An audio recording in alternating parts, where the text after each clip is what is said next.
It is a night to remember. The Minnesota Vikings are celebrating Bud Grant's 40 years with the organization. It is a night to offer one of life's rare moments when you reflect. Grant is surrounded by the people that have made his tenure in Minnesota so rich. Family, players, and friends gather. And the normally stoic Grant is obviously touched. It makes you also recognize you've done a lot of things in your life and been a lot of places and met a lot of people and had some great experiences, and this is going to be maybe one of the top ones. He is remembered as an athlete, one that dominated in 3 sports, and a coach that took the Vikings to 4 Super Bowls. But to some, he's remembered as the man who took Winnipeg to Canada's Grey Cup. 55 and 56, Bud and I were teammates. And then I couldn't believe it, but he was 29 years old. We won the All-Star game, and he decides to become the coach. He is remembered because he is Bud Grant. And everything he has done has been filled with foresight and common sense. And that's what makes him complex and simple at the same time. It is why people gravitate to him, are intimidated by him, and listen intently to his words of wisdom. What was it like the day you got hired to be the coach of the Minnesota Vikings? I was very happy in Winnipeg. We had a good team, but you sit down and do your sums. Television was coming in. We weren't going to be able to compete for the best players as we had in Canada. This was our home. This is probably the only place I would have come, left up there. Now, in retrospect,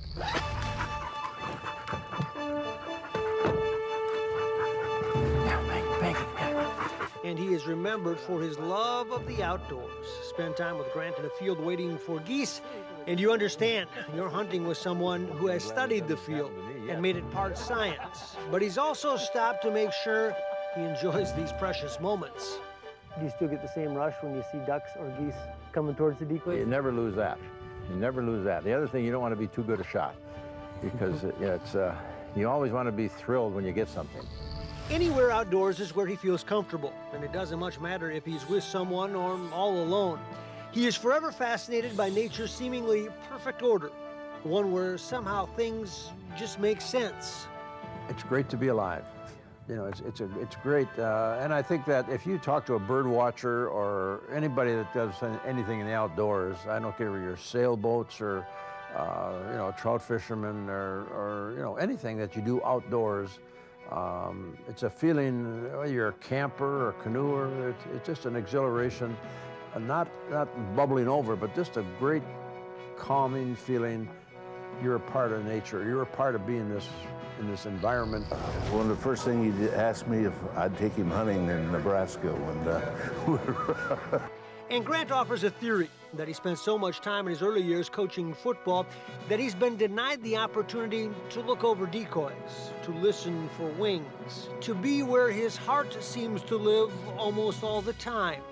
I think I figured out the other day, I got to leave it to be about 118 to make up all the time I've missed, because I go hunting now with guys, or I know people my age that I know that used to be big, deer hunter, duck hunter, whatever, pheasant hunter. They don't do it anymore because they've satisfied whatever that component is.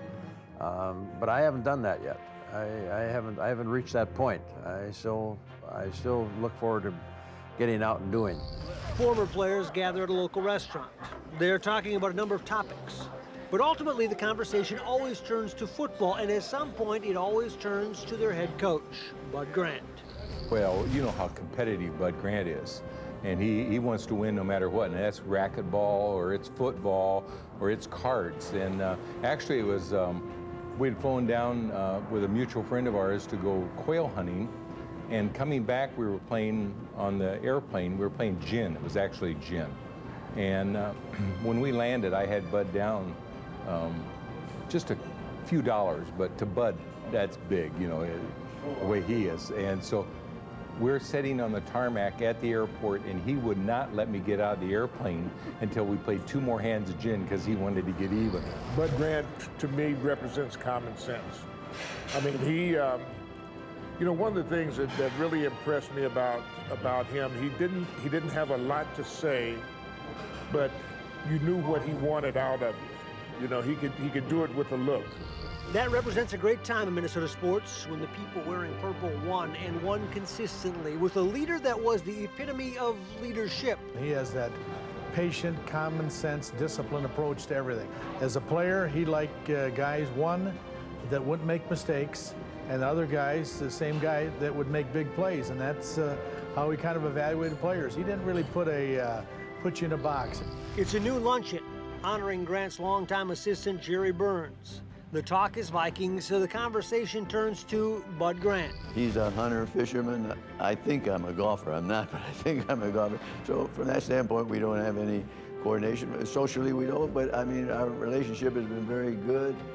He's a great guy to work for. He gave you a job to do and observed you doing it. If he saw something that was against his thought process, he would mention it. Bud knew how to develop football players.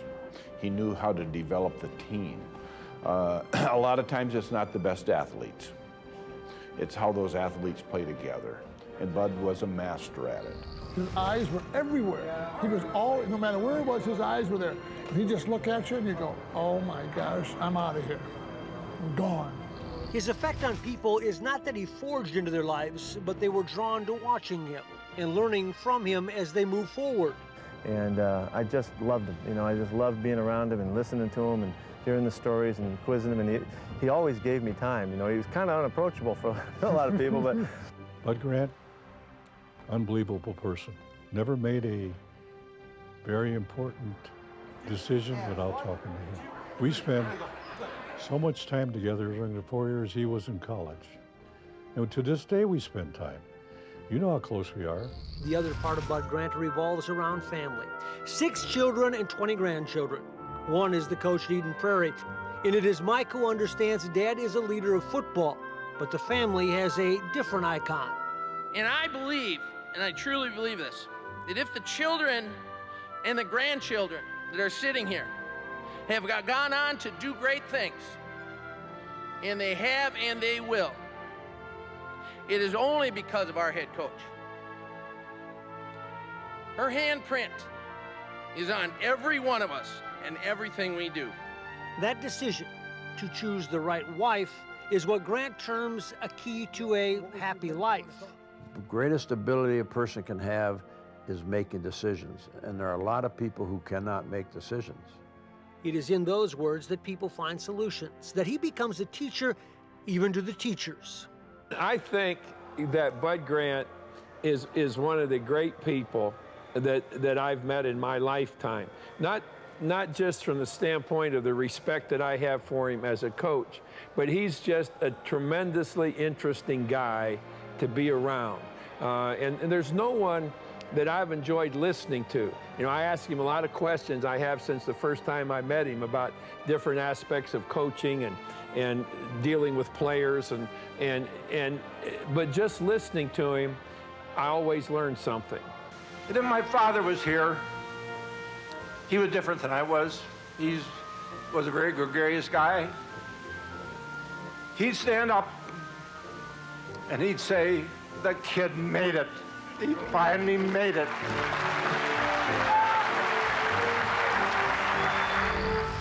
He has grown to have seen better than 8 decades on this earth, and he is appreciative of it all.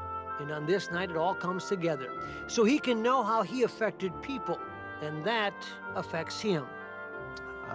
Just how lucky you are, you know. I mean, you can say, well, you're good at this or good at that, but, you know, you're lucky to have your health. You know, you're lucky to have been associated with the right people in the right organization. You're beholden to so many people. You can't say, well, I did it. I mean, it's ridiculous. I mean, you didn't do it. The players did it. You worked for an organization that was good and right, and all the pieces were there. And you look around and say, hey, I was pretty lucky.